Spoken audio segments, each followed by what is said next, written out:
I never imagined a quiet business dinner would shake the ground beneath my feet, but that evening changed everything. My name is Evan Hale, and for the longest time I believed my wife's family saw me as nothing more than a polite, harmless schoolteacher. My father-in-law, Mr. Gabriel Whitford, a polished and intimidating businessman, never said it out loud, but I always sensed he thought I was underwhelming. So when he invited me to a dinner meeting with a high-profile Japanese client, I assumed it was just another opportunity for him to display his worldliness while I sat silently at the corner of the table. But I accepted, because my wife, Lena, asked me to. And I would do anything for her. The restaurant was luxurious, golden lighting, bamboo accents, soft koto music in the background.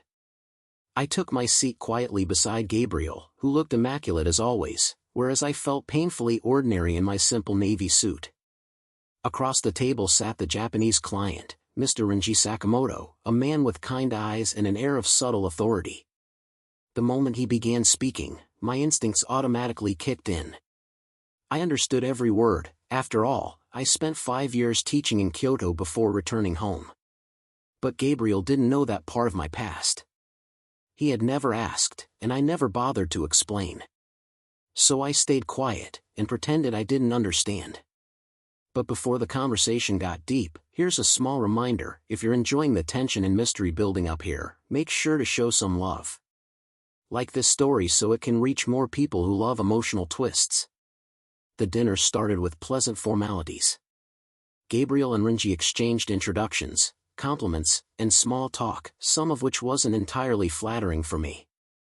"He's my son-in-law," Gabriel said with a stiff smile, gesturing toward me. "Good with kids, harmless, and very quiet. Not much of a business mind." Rinji's eyebrow lifted slightly. If that bothered me, I didn't show it. I simply smiled and continued eating.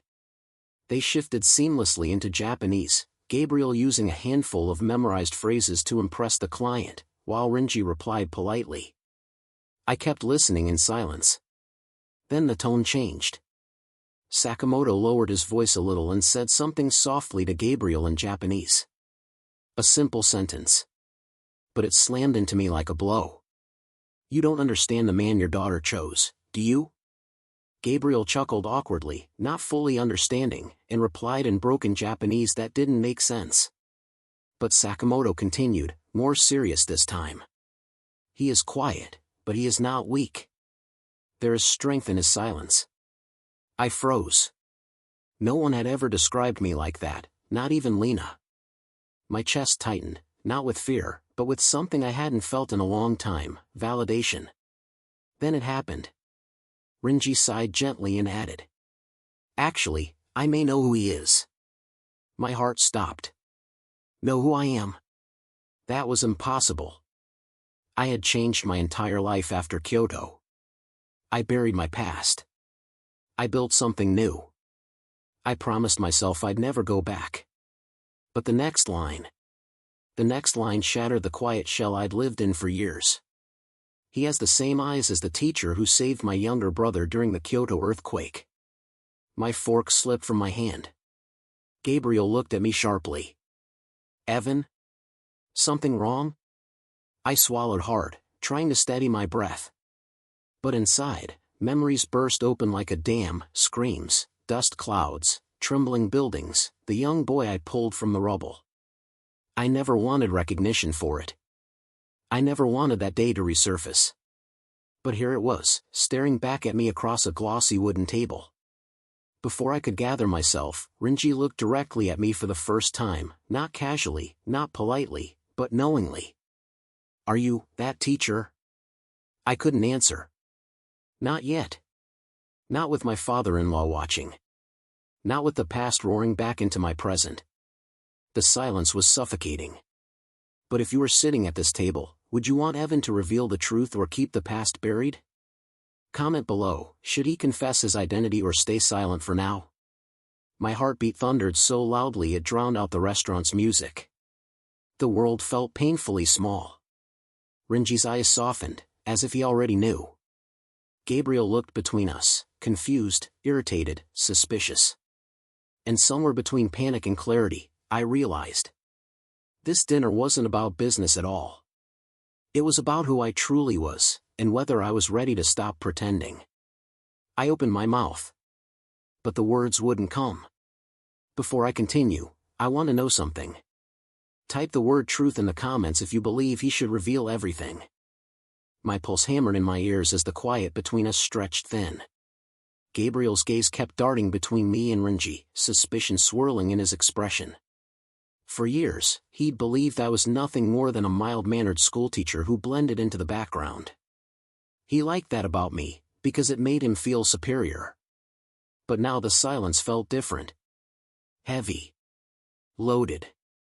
Renji spoke softly, switching back to English for Gabriel's sake. Mr. Hale, the teacher who saved my brother, disappeared after the earthquake. No one ever found him to thank him. But I never forgot his eyes. I looked down at my hands, at the faint scar on my wrist, one I earned pulling concrete off a trapped child. My throat tightened. I wanted to run from that memory, not toward it. Gabriel leaned forward, impatient. What is this about? Evan, do you two know each other or not? For the first time in a long time. I didn't hide. I was in Kyoto during the earthquake, I whispered. I taught there for 5 years. And yes, I helped rescue Renji's brother. Gabriel blinked, stunned, his arrogance momentarily cracking. You never told us any of this. I shrugged gently. You never asked. His mouth snapped shut. Renji exhaled a tremble of relief. My brother is alive because of you, he said quietly. And you vanished before we could say thank you. I've spent years hoping to meet you again. Emotion rose in my chest like a tide. I'm glad he survived. That's all that mattered. For a moment, the entire room seemed to grow still, like the universe paused to breathe between us. And if this moment hit you emotionally too, take a second to support stories like this. Share this story with someone who values quiet strength and unseen sacrifices. Gabriel cleared his throat, trying to piece back his authority. Well, that's certainly unexpected.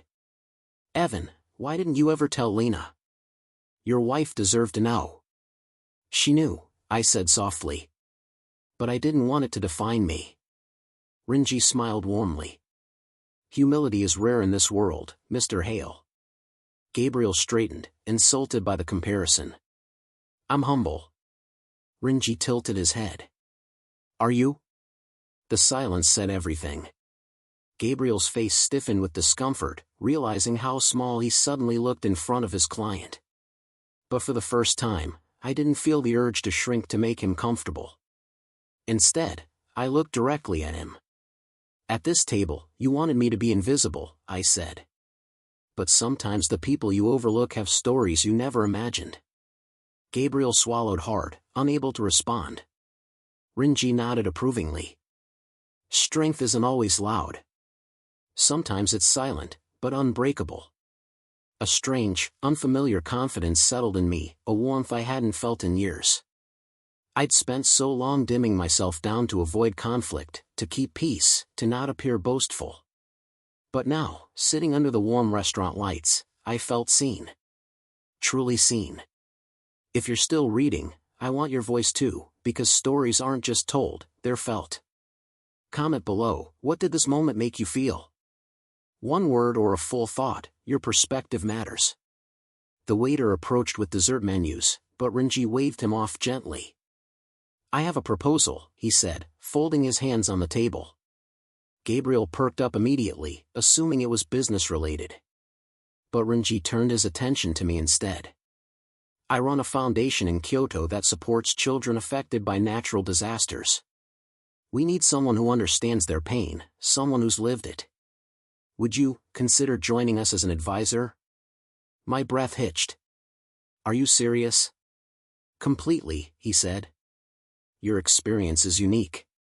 Your compassion is rare. And your humility is exactly what our program needs. Gabriel's jaw dropped. This wasn't the plan, he stammered. Renji smiled politely. Plans change when truth appears. I glanced at Gabriel, who suddenly looked less like a powerful businessman and more like a man realizing he misjudged someone beyond measure. Then I thought of Lena. Of the life we were building. Of the version of myself I wanted her to see, strong, honest, brave. I'd like to discuss it with my wife, I said. But, yes. I'm interested. Rinji bowed his head respectfully. That means more to me than you know. For the rest of the evening, the tone shifted entirely. Gabriel stayed unusually quiet. Rinji and I talked openly, about life in Kyoto, about the earthquake, about healing, about purpose. When we finally stepped out into the cool night air, Gabriel placed a hand on my shoulder. Not heavy. Not controlling. But hesitant. I underestimated you, he said quietly. And I'm sorry. I nodded gently. We all underestimate people sometimes. He managed a faint smile. I'll try not to underestimate you again. And for the first time since marrying into the Whitford family. I believed him. If this journey moved you, stay connected so you never miss stories with this depth, truth, and heart. Like, comment your biggest lesson from this story, and subscribe for more emotional stories that remind us why kindness and character still matter. And with that, the night ended. But a new beginning quietly opened before me.